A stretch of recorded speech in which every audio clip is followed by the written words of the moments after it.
78일 만에 구치소로 돌아간 사람 과연 누굴까요? 최진봉 교수님. 박근혜 전 대통령입니다. 78일 만에 돌아갔는데 지난 9월에 아시는 것처럼 어깨 통증이죠. 어깨 수술을 받기 위해서 일명 50견이라고 얘기하는데 그 수술을 받기 위해서 입원을 했었고 78일 만에 결국 다시 구치소로 어느 정도 회복이 됐고요. 재활도 어느 정도 돼서 전문의의 소견을 받아서 다시 구치소에 수감이 되는 이런 상황이 있었고 어제 뭐 주차장에서는 조원진 우리 공화당 그 대표죠. 이분이 뭐 와서 응원하는 그런 모습도 보였습니다. 네. 박근혜 전 대통령을 태운 호송 차량이 병원 주차장을 빠져나가는 모습 직접 보시고 이어가 보도록 하겠습니다.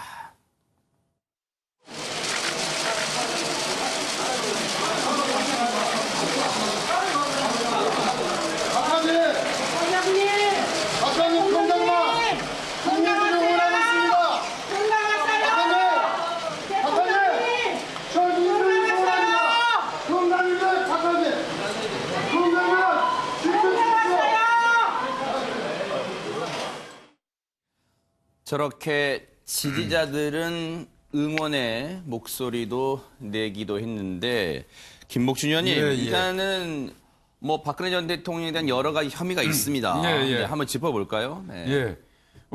일단은 지금 아마 확정된 거는 그 새누리당 공천 관련된 그 공천 개입 혐의로 받은 게 징역 2년을 받아서 그건 확정 판결이 됐고 이제 엊그제 이제 국고손실죄라든지 뇌물죄 관련된 거는 아마 파기환송됐습니다. 그래서 다시 뭐 될 것 같고 국정농단 관련된 게 제일 큰데 이제 그 부분도 지금 계류 중에 있는데 그러다 보니까 일단은 확정된 범죄는 2년입니다. 지금 2년 확정된 범죄에 있다가 지난 9월 달에 이제 그 어깨 쪽에 그 문제가 생겨가지고 외부 병원으로 나와서 78일 동안 그 입원 치료를 받았던 거죠.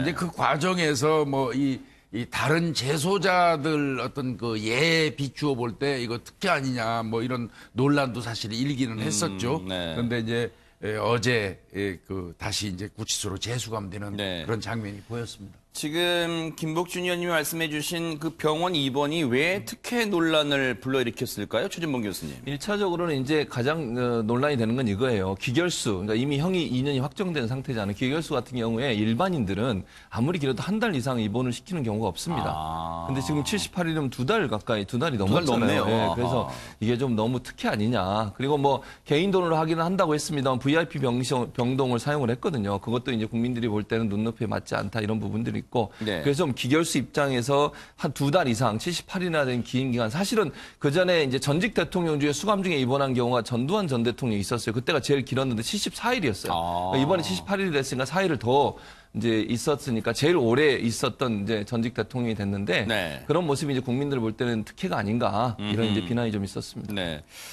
앞서 이제 김복준 의원님이 지금까지 여러 가지 뭐 박근혜 전 대통령에 대해서는 혐의가 상당히 많습니다. 뭐 10여 가지인데 그중에 이제 형이 확정된 거는 새누리당 공천 과정에서의 그 혐의로 형이 2년 확정된 건데 나머지는 지금 어떻게 돼가고 있을까요, 박준 변호사님? 많이 재판이 진행 중입니다. 2년은 확정이 됐고요.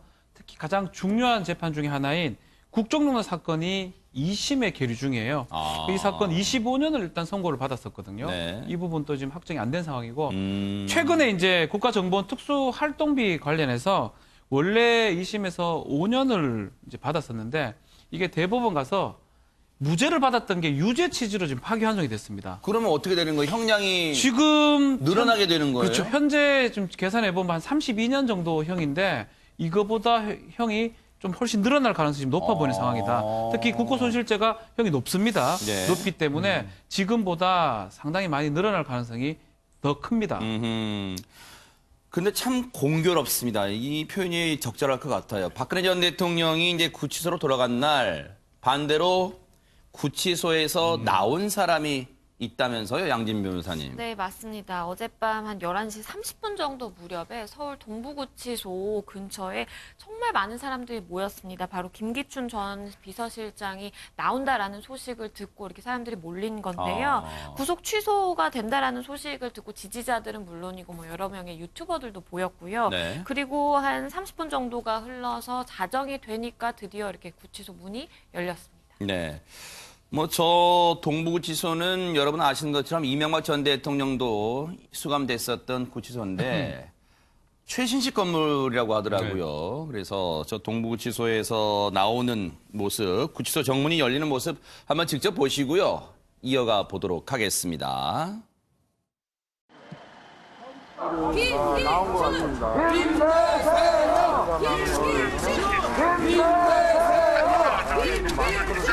오랜만에 나오셨는데 기분 어떠세요?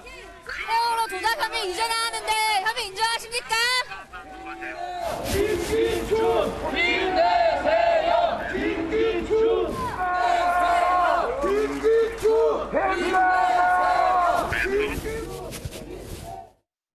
사실은 혐의 인정하십니까? 마치 웅변처럼 외친 사람이 기자입니다. 그런데 왜 그러냐면 여러분이 뭐 감 잡으셨겠지만 근접 취재가 안 되니까 일정한 이제 선이 있었겠죠. 이른바 포토라인 비슷하게 언론인 취재 접근을 막는 아마 일정한 선이 있었을 거예요. 그래서 거기서 기자들이 먼 발치서 이제 질문하니까 그다음 어떻게 좀 고함치는 것처럼 들렸을 수도 있습니다. 그런데 잠깐 이렇게 순식간에 지나갔습니다만 저 상황 구치소에서 나오는 모습 좀 양지민 변호사님이 좀 설명해 주실까요? 네, 어떻습니까? 구치소 문이 이제 열리니까 검은색 코트에 이제 하얀색 마스크를 쓴 김 전 실장의 모습이 보였고요. 네. 앞에서 대기하던 사람들이 있었습니다. 문 네. 앞에서 대기하던 민경욱 자유한국당 의원이 바로 가서 이렇게 부축을 하는 모습도 보였고요. 네. 들으셨겠지만 많은 지지자들이 이제 뭐 힘내세요, 뭐 이런 구호를 외치는 소리도 들렸습니다. 네. 그런데 이런 지지자들에게 뭐 별다른 반응 없이 김 전 실장은 준비된 하얀색 승합차에 타고 길을 떠났습니다. 네. 오늘 주목받는 사람은 지금 여기 CG에도 나옵니다만 민경욱 자유한국당 의원이 직접 마중을 나왔어요. 최재문 교수님. 네. 민경욱 의원 같은 경우에는 청와대 대변인도 했잖아요. 그래서 아마 비서실에 같이 있었던 인연 이런 부분이 있지 않나 생각이 그러네요. 들어요. 김기춘 실장이 실장을 할 때 아마 같이 근무를 했으니까 그런 모습이 좀 보이는 것 같고 그러니까 개인적인 어떤 그런 부분인 것 같다는 생각이 듭니다. 뭐 특별히 제가 볼 땐 당과 연관된 부분은 아니라고 보여지고요. 네. 본인의 어떤 인간적인 정리 이런 부분들이 결국은 작용해서 본인이 아마 출소하는 데 가 있지 않았을까 네. 그렇게 예상이 됩니다. 근데 김복춘 의원님, 예. 그 김기춘 전 실장이 풀려난 건 죄가 없어서 풀려난 거예요? 어떻게 된 아닙니다. 겁니까? 이제 이 구속이 돼서 재판에 회부가 되면 네. 가장 길게 잡아서 6개월 이내에 재판 그 선고가 있어야 돼요. 근데 그 구속 기간이 이 종료가 되면 어차피 사람 내보내놓고 불구속 상태에서 재판을 진행하게 되거든요. 김기춘 전 실장 같은 경우는 뭐 최초에 구속될 때는 블랙리스트 관련돼서 구속이 됐다가 그 이후에는 또 화이트리스트죠. 화이트리스트 같은 경우는 이제 뭐 이 보수 쪽에다가 어떤 대기업을 동원해서 자금을 동원한 이제 그걸 또 화이트리스트라고 얘기하고 블랙리스트는 이제 뭐 어느 특정한 데는 또 지원해주지 말라는 게 블랙리스트고 문화예술계 쪽에. 그러니까 뭐 블랙 화이트리스트에 다 연루가 돼가지고 그러네요. 구속됐다 또 구속 기간이 끝나서 나왔다 다시 들어갔다 하는 아이고. 거를 반복한 거죠. 네. 그렇게 여러 차례 구치소를 들락날락했던 김기춘 전 실장. 그런데 박준 변호사님, 네. 그 풀려난 앞에 수식어가 구속기한 만료. 그러면 그렇죠. 재판은 계속 된다는 얘기예요? 그렇죠. 불구속 상태에서 재판을 하겠다는 뜻이지 이제 나가라는 뜻이 아닙니다. 아하. 지금 두 가지 재판을 받고 있는데 하나는 1년 6개월 선고를 받았고요. 하나는 4년 선고를 받았거든요.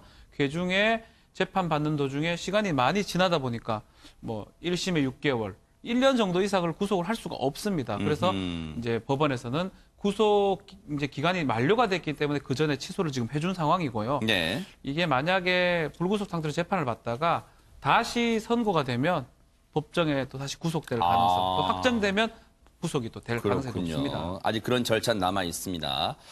사실 저런 모습이 우리 국민들에게는 씁쓸합니다. 전직 대통령 그리고 전직 대통령 비서실장이 구치소를 들락날락하는 모습, 권력 무상, 화무 11홍 이런 말이 절로 떠오르는 장면인 것 같습니다.